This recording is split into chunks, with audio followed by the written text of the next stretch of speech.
Buenas noches, bienvenidas y bienvenidos. Gracias de nuevo por estar en este programa. Hoy estamos para conversar con uno de los más grandes pensadores que ha dado la humanidad, que es Noam Chomsky.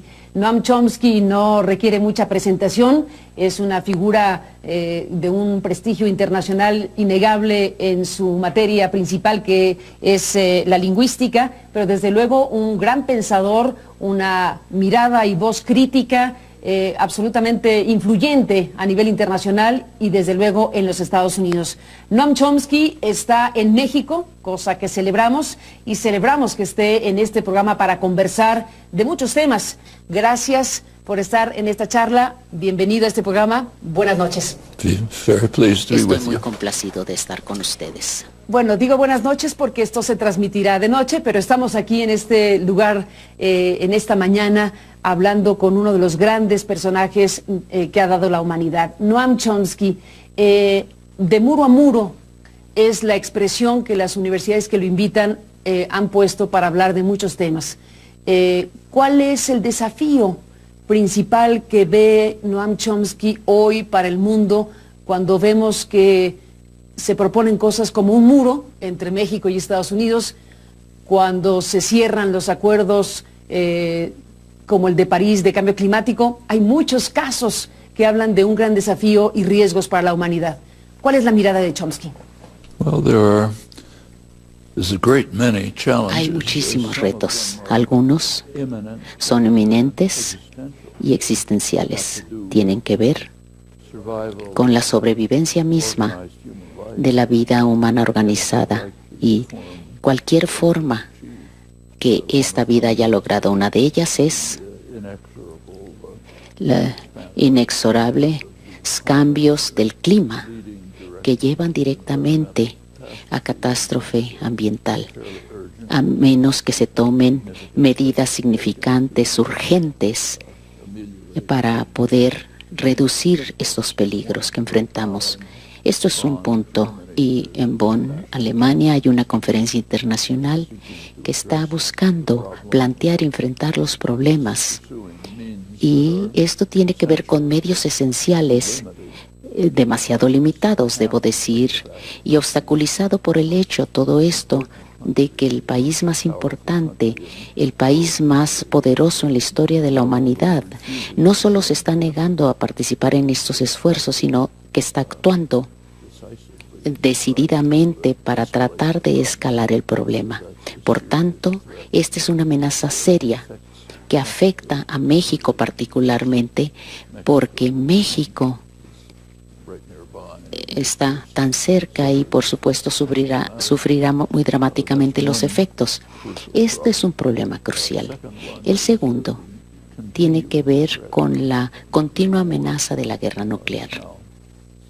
Ahora tenemos 70 años en que de alguna manera hemos sobrevivido la existencia de las armas nucleares desde 1953, cuando las bombas de hidrógeno explotaron y fueron probadas tanto primero por Estados Unidos y la Unión Soviética, y ha quedado claro que la inteligencia humana ha diseñado los medios a través de los cuales rápidamente nos podemos autodestruir. Y sencillamente nuestra sobrevivencia ha estado pendiente, colgando de un hilo muy frágil y delgado, desde que ha habido casos repetidos en que el desastre ha estado demasiado cerca. Es casi un milagro que hayamos sobrevivido, puesto que las amenazas están escalando cada vez más. Y tenemos un especialista en energía nuclear, William Perry, ex secretario de Defensa, que ha estado involucrando en asuntos nucleares durante toda su vida. Es alguien muy conservador, no es dado a la exageración, pero describe la situación actual como aterrorizante, terrorífica, debido a la amenaza creciente y también debido al que no hemos logrado entender esta amenaza, y eso le parece algo de mayor aterrorizante. que cualquier otra cosa. Entonces esto hay muchos puntos en el mundo, como sabemos, donde parece que hay algo que puede de pronto estallar, algún desastre terrible. De hecho, Estados Unidos avanza en la modernización de las armas nucleares y esto ya ha llegado a tal punto en que esto amenaza a un adversario con un primer ataque, lo cual lleva a la amenaza potencial, y en un momento de crisis podría bien haber una reacción preventiva que nos destruya a todos. Esta es la segunda amenaza, y también hay otras amenazas. Entonces, una de las consecuencias del cambio climático es la amenaza del derretimiento de las heladas de los glaciales, lo cual entonces va a liberar bacterias ancestrales para los cuales los humanos no tenemos inmunidad. Tenemos que preocuparnos de estos patógenos, estas enfermedades que pueden darse sin control alguno. Podríamos continuar, estamos hablando de muchas amenazas extremas y hay muchas también amenazas socioeconómicas, como por ejemplo el efecto de las políticas socioeconómicas de la última generación, es decir, las políticas llamadas neoliberales que se dan en casi todo el mundo. Y esto se ha concentrado en el poder y la riqueza, llevando al estancamiento, digamos, negadas a grandes sectores de la población, y casi inevitablemente el surgimiento de instituciones democráticas, el poder que concentra la participación de la ciudadanía. Vemos cómo esto se está reduciendo. Esto se llama mal llamado populismo, por supuesto, que tiene que ver con las instituciones centrales que no están sirviendo al público general. Esto es dramático en Europa, en Estados Unidos también, y esto lleva, por supuesto, a impredecibles pero peligrosas amenazas ante la reacción popular de una respuesta dura del Estado para tratar de controlar algo que piensa que se está saliendo de control. Veamos en el mundo, tenemos problemas graves en todo el planeta. El lado optimista es que sabemos en cada uno de los casos cómo enfrentar todo esto. La pregunta es si podemos tener la voluntad y la inteligencia a fin de hacer uso de las oportunidades disponibles y los medios disponibles para enfrentar los retos que son abrumadores. Noam Chomsky nos ha dejado aquí abiertas varias ventanas para seguir conversando. Hacemos una pausa y regresamos en esta conversación. Volvemos en un instante.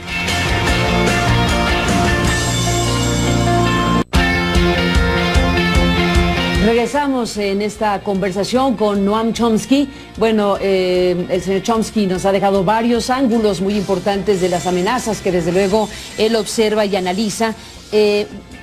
Me detengo en la primera que mencionó, que tiene que ver con el cambio climático, que por cierto es el tema central de lo que va a ser la inauguración, o lo que habrá sido ya la inauguración en el Centro Cultural Universitario de la UNAM, en la sala Nezahualcóyotl, este programa de cambio climático, consecuencias ambientales y sociales para México y el mundo, un gran debate del proyecto Origins. Cuando la principal potencia del mundo, dirigida por Donald Trump, se retira del Acuerdo de París y le da la espalda a la ciencia, ¿qué sigue? ¿Qué sigue para la humanidad? ¿Qué sigue para los demás países cuando se trata de un desafío tan grande como el cambio climático? En primer lugar, debemos entender claramente que realmente no son los Estados Unidos, sino el Partido Republicano. No solamente es Donald Trump, todo el Partido Republicano y su dirigencia se han comprometido a negar o a ignorar este problema. Lo podemos ver claramente en las primarias presidenciales en otoño pasado. Si vemos entonces lo que pasó antes de la elección, cada uno de los candidatos de las primarias republicanas negaron que lo que estaba sucediendo sucediendo. O los llamados moderados dijeron, sí, probablemente está sucediendo, pero no debemos hacer nada al respecto. Jeff Bush, por ejemplo, John Kasich, ambos dijeron, sí, probablemente el cambio climático se está dando, pero como Kasich lo dijo, seguiremos quemando carbón en Ohio y no vamos a pedir perdón ni disculpas. Es la dirigencia del Partido Republicano la que hace esto. Por otro lado, en estados y locaciones, en ciertos lugares, hay esfuerzos serios para tratar de enfrentar y de lidiar este asunto. En Bonn, en Alemania, de hecho, hay dos delegaciones estadounidenses. Una es del gobierno federal estadounidense y dice, sigamos quemando carbón y ignoremos el cambio climático, exacerbemos el problema. Esto es el gobierno federal. Sin embargo, hay otra delegación también estadounidense en Alemania, incluyendo al gobernador de California, Jerry Brown, señor Bloomberg, exalcalde de Nueva York, y Al Gore y otros que están diciendo no, a nivel estatal y local vamos a unirnos al esfuerzo internacional de hacer algo serio sobre este grave problema. Y la población está también dividida, por tanto, es peligroso, complejo y es uno de los principales problemas que tiene que enfrentar el mundo, es decir, hacer que Estados Unidos regrese al rebaño para que pueda plenamente participar y recuperar el papel de liderazgo que ha abandonado. Y este es un problema mayor para México, particularmente un problema sencillamente debido a la proximidad geográfica y a las interacciones socioeconómicas con Estados Unidos. Tomemos un país como Bangladesh, una gran parte, cientos de millones de personas viven cerca de la costa marítima, entonces es muy probable, casi seguro, que los niveles del mar se elevarán significativamente, inundando las planicies costeras. El problema de refugiados, 65 millones de personas, es un problema severo y continuará explotando con todo esto que está sucediendo. Sudeste asiático, todo el sudeste asiático tiene crisis de agua en este momento. Muchas partes de la India, las personas sencillamente no tienen agua suficiente. Entonces, si los glaciales del Himalaya se van derritiendo seriamente, nadie sabe exactamente qué puede suceder, pero una consecuencia podría ser un efecto sobre la disponibilidad del agua en sudeste asiático, donde tenemos dos estados con armas nucleares que están allí, entonces están constantemente en conflicto. Cuando surgen estos problemas, las consecuencias son casi impredecibles, pero sí muy severas. Todo esto, entonces, todo esto tiene un efecto en el África subsahariana, por ejemplo, y otras áreas que sufrirán severamente porque no tendrán recursos necesarios. Esto puede ser algo extremadamente dramático, puede tener un efecto terrible en el resto del mundo. En México, por supuesto, uno de los efectos del Telecán, como ustedes saben, ha sido socavar la agricultura mexicana e impulsar, sacar a los campesinos a las ciudades aquí en México.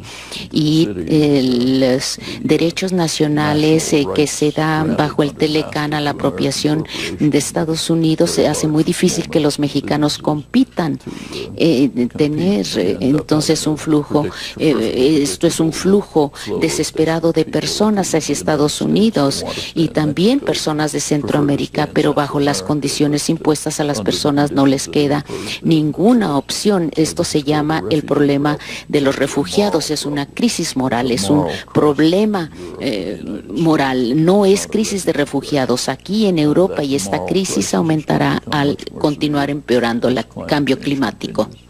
Menciona México y tenemos a un presidente de Estados Unidos que no le gusta México, es un presidente que piensa que los mexicanos somos criminales, ha hecho declaraciones genéricas respecto a los mexicanos y está decidido a poner un muro para separar mayormente a Estados Unidos y México. ¿Qué le dice esa parte de lo que Donald Trump plantea sobre nuestro país? En primer lugar, cuando escuchamos los pronunciamientos de Trump, tenemos que entender que es un contenido literal que básicamente no tiene significado. No es que no le caigan bien los mexicanos, es que realmente no le importa. Él está hablando a su base política en Estados Unidos, eso es lo que está haciendo. Y con todas sus fallas es un político exitoso. Él sabe que tiene un apoyo base en Estados Unidos, quizá una tercera parte de la población estadounidense, y tiene que mantener el control sobre esa base, pero la base sucede que es moderadamente afluente, pequeño burguesa, nacionalista, supremacistas blancos con mucho racismo, y él está hablando a todas estas personas. Casi cada uno de sus pronunciamientos que escuchamos va dirigido a inflamar y asegurar que esta base tenga este control y él tener el control sobre la base.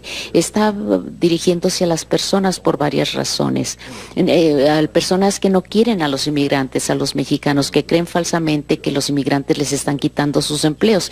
Y esta no es el origen y la fuente, pero son chivos expiatorios, son supremacistas blancos. Hay que recordar que las doctrinas de la supremacía blanca en Estados Unidos datan y están muy arraigadas en la sociedad, datan de los orígenes, desde los orígenes. Hay estudios comparativos que muestran que la supremacía blanca en Estados Unidos, este compromiso era más que en el apartheid de Sudáfrica. Y entonces esto es algo estrecho, pero es una base estrecha pero real que tiene Trump, y se dirige él.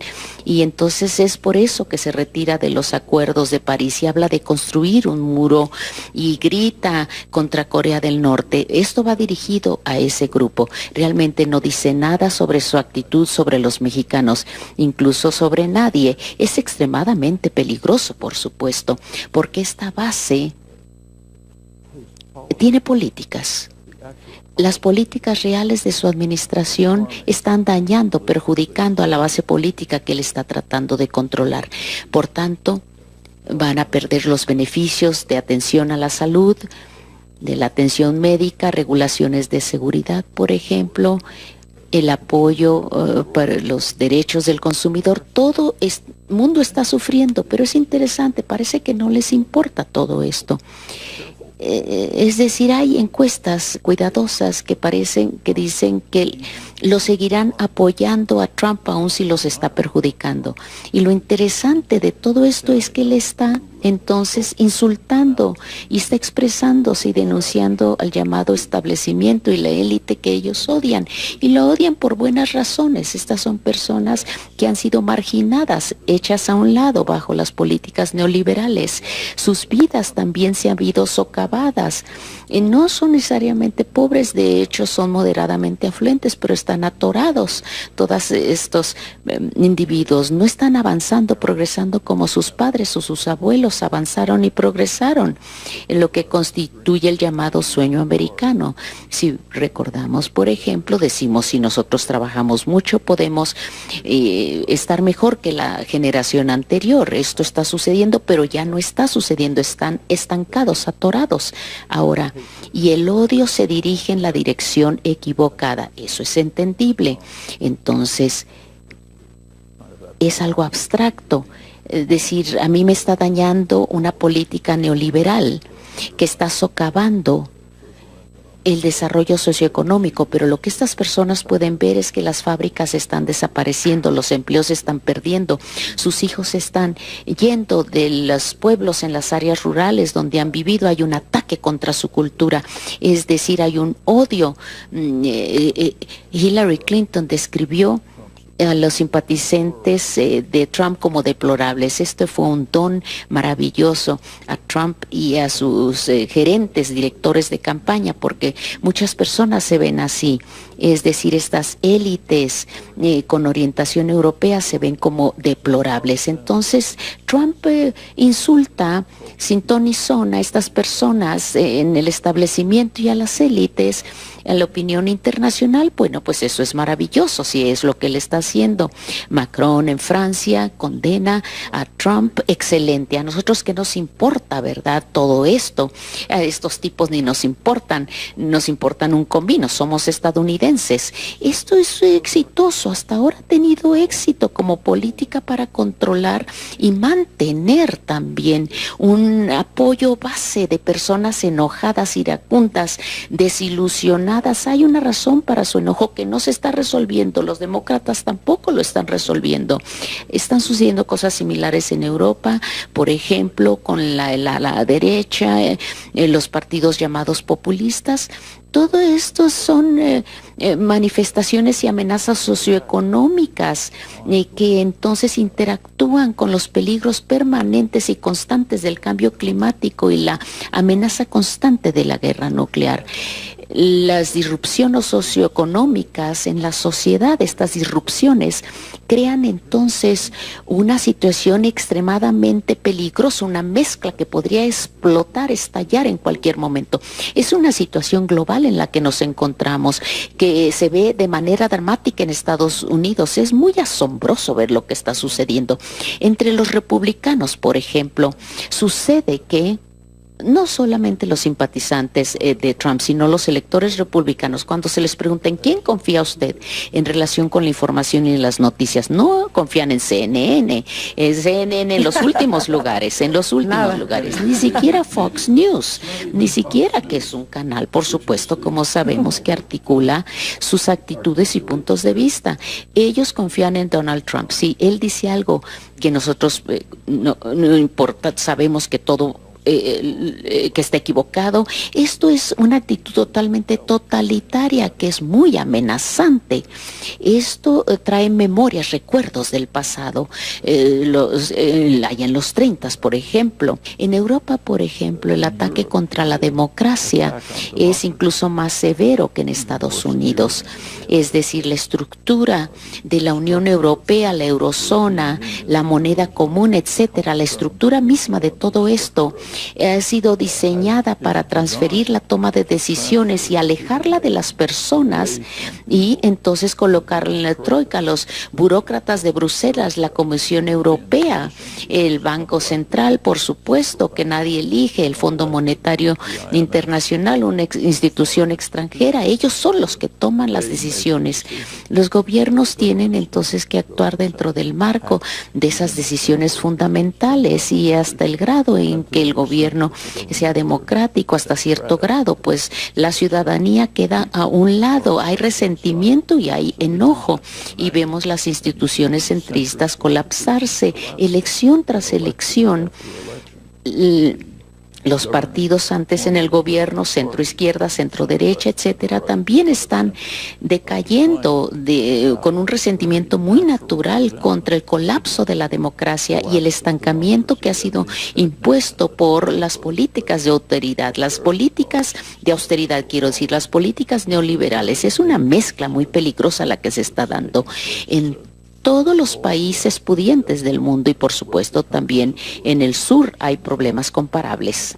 Déjeme, Noam, hacer una pausa. Entramos en la parte final de esta primera parte de este primer programa. Seguiremos conversando con Noam Chomsky. Hay muchos temas que ha dejado abiertos en esta primera parte de la conversación. Volvemos en un instante más. Regresamos. Bueno, pues esta ha sido la primera parte de esta conversación con Noam Chomsky. Hacemos un alto en esta conversación para invitarlo a la segunda parte de esta muy interesante conversación con que es sin duda uno de los grandes pensadores que Estados Unidos ha dado a la humanidad. Volvemos en esta segunda parte. Gracias por estar aquí en este momento.